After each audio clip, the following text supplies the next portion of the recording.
ଆଜ୍ଞା ମୋର ଆପଣମାନଙ୍କୁ ନମସ୍କାର। ମୋ ନାଁ Kabindra Sahu, at Mangalpur, post Mahakalpada, district Kendrapara. ଆଜ୍ଞା ଆମେ ଏମିତି ଆସିକିରି ଓଡ଼ିଶାରୁ ଆସିକିରି ଏମିତି କର୍ଣ୍ଣାଟକ ଏରିଆରେ ଆଜ୍ଞା ଆମେ ଏମିତି ବ୍ରିଜ୍ କାମ କରୁଛୁ, ରୋଡ଼ ସଟର କାମ କରୁଛୁ। ଆଜ୍ଞା ଆମର ଏଇ ରୁମ୍ ଆମେ ଆଜି ବର୍ତ୍ତମାନ ମୁଁ ରୋଷେଇ କରିକି ଆସିଲି। ଆମର ଆଜି ମିକ୍ସଚର ତରକାରୀ ହେଇଛି, ଆଉ ଆଳୁ କଲରା ଆଳୁ ବାଇଗଣ ଭଜା ହେଇଛି। ଆଉ ଆଜ୍ଞା ଆମର ବର୍ତ୍ତମାନ ପିଲା ଖାଉଛନ୍ତି। ଆଜ୍ଞା ଏମିତି ଆପଣ ଆମକୁ ଟିକେ ମାନେ ସପୋର୍ଟ କରିବେ। ଆଉ ତେଣୁକରି ଆଉ ଆଜ୍ଞା କ'ଣ କରିବୁ, ବହୁତ ଦୂର ବାଟରୁ ଆସିକି ଆଜ୍ଞା ଆମେ କାମ କରୁଛୁ, ଆମେ ଲେବର ଲୋକ। ଆଉ ଆପଣମାନେ ଯାହା ଟିକେ ଆମକୁ ସପୋର୍ଟ କରିବେ, ସେୟାର କରିବେ, ଲାଇକ୍ କରିବେ। ଆଉ ଆଜ୍ଞା ଏମିତି ଚାଲିଛି। ଆଉ କ'ଣ କରିବୁ, ଆଉ ଗୋଟେ ଭାଇ ଆମର ଭଜନ ଗୋଟେ ବର୍ତ୍ତମାନ ଗାଇବେ ଆଜ୍ଞା।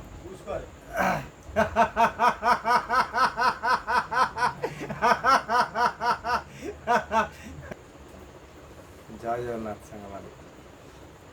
ମଶାଣୀରେ ମଶାଣୀ ମଗା ମଶାଣୀ,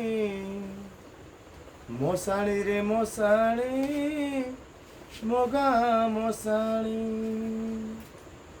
ଗଡ଼ି ନାହିଁ ମୋର ବେଳ, ଡାକି ନାହିଁ ମତେ କାଳ। ଗଡ଼ି ନାହିଁ ମୋର ବେଳ, ଡାକି ନାହିଁ ମତେ କାଳ। ମୋ ଘର ଦେଇନି ପରା ମତେ ମେଲାଣି। ମଶାଣୀରେ ମଶାଣୀ ମଗା ମଶାଣୀ, ମଶାଣୀରେ ମଶାଣୀ ମଗା ମଶାଣୀ। ଗଡ଼ି ନାହିଁ ମୋର ବେଳ, ଡାକି ନାହିଁ ମତେ କାଳ। ଗଡ଼ି ନାହିଁ ମୋର ବେଳ, ଡାକି ନାହିଁ ମତେ କାଳ। ମୋ ଘର ଦେଇନି ପରା ମତେ ମେଲାଣି। ମଶାଣୀରେ ମଶାଣୀ ମଗା ମଶାଣୀ, ମଶାଣୀରେ ମଶାଣୀ ମଗା ମଶାଣୀ। ଖଇ କଉଡ଼ିର ବେଳ ହୋଇ ନାହିଁ, ପଢ଼ା ତ ହୋଇନି ମୋ ଭାଗବତ। ଖଇ କଉଡ଼ିର ବେଳ ହୋଇ ନାହିଁ, ପଢ଼ା ତ ହୋଇନି ମୋ ଭାଗବତ। ଅଦିନରେ ଯଦି ଡାକି ନିଅ ମତେ, ଅନେକ କରମ ହବନି ଶେଷ। ଅଦିନରେ ଯଦି ଡାକି ନିଅ ମତେ, ଅନେକ କରମ ହବନି ଶେଷ। ପୁରୀ ନାହିଁ ଶେର ମୋର, ପୁରୀ ନାହିଁ ମାଣ ମୋର।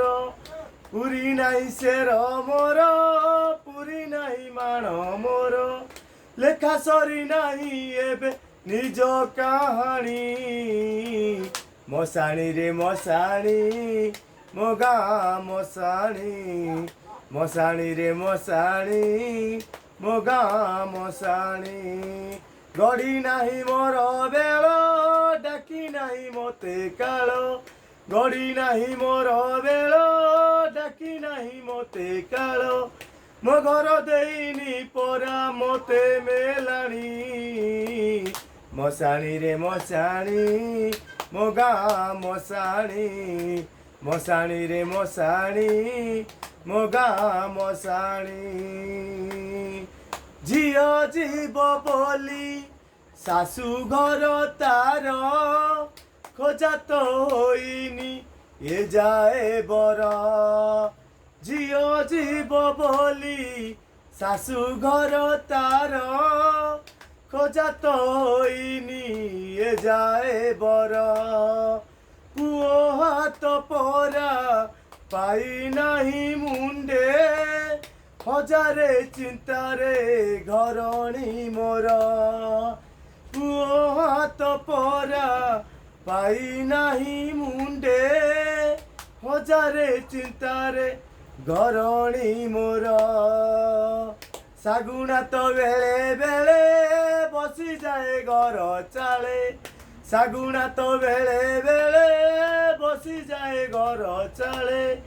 ପାହାନ୍ତା ପହରେ ପେଚା ଦିଏ ରାଗିଣୀ ମଶାଣୀରେ ମଶାଣୀ ମୋ ଗାଁ ମଶାଣୀ ମଶାଣୀରେ ମଶାଣୀ ମୋ ଗାଁ ମଶାଣୀ ଗଡ଼ି ନାହିଁ ମୋର ବେଳ ଡାକି ନାହିଁ ମୋତେ କାଳ ଗଡ଼ି ନାହିଁ ମୋର ବେଳ ଡାକି ନାହିଁ ମୋତେ କାଳ ମୋ ଘର ଦେଇନି ପରା ମୋତେ ମେଲାଣି ମଶାଣୀରେ ମଶାଣୀ ମୋ ଗାଁ ମଶାଣୀ ମଶାଣୀରେ ମଶାଣୀ ମୋ ଗାଁ ମଶାଣୀ ମଶାଣୀରେ ମଶାଣୀ ମୋ ଗାଁ ମଶାଣୀ।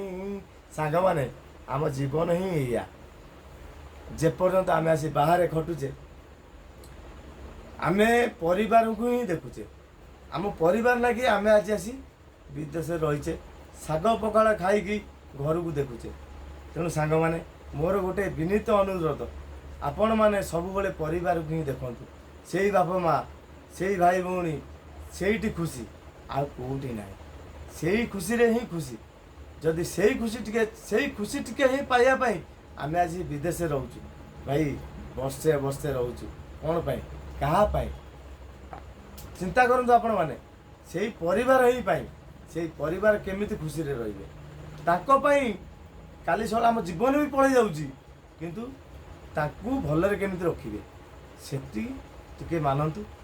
ମୁଁ ଏତିକି କହିବି ମୁଁ ଏଇ ଭିଡ଼ିଓ ଜରିଆରେ ଯେ ଆପଣମାନେ ଆପଣମାନଙ୍କ ବାପା ମା ଆଉ ପରିବାରକୁ ସବୁବେଳେ ସମ୍ମାନ ଦିଅନ୍ତୁ, ତାଙ୍କୁ ଟିକେ ମାନନ୍ତୁ। ଯେ କି ସେଇ ବାପର ଦୁଃଖଟା ଜଣେ ବାପ ହେଲେ ହିଁ ଜାଣେ, ଯେ ବାପ ନ ହୋଇଥାଏ ସେ କେବେ ଜାଣିପାରେନି। ଆପଣମାନେ ଏବେ ମଦ ପିଇ ଦେବେ, ପଇସା ଉଡ଼େଇ ଦେଉଛନ୍ତି, ଖର୍ଚ୍ଚ କରିଦେଉଛନ୍ତି, ଆପଣଙ୍କୁ କିଛି ଫରକ ପଡ଼ୁଛି କି ସାଙ୍ଗମାନେ? ପଡ଼ୁନି। କିନ୍ତୁ ଯେଉଁ ବାପ ଆପଣମାନଙ୍କୁ କିଛି ତ ଶିକ୍ଷା ଦେଇଛି, ପ୍ରଥମ ଗୁରୁ ହିଁ ବାପା ମା, ସେକେଣ୍ଡ ଗୁରୁ ହେଉଛନ୍ତି ଆମର ଗୁରୁ, ଯେ ମାଷ୍ଟର ଆମର ହେଉଛନ୍ତି ଗୁରୁ।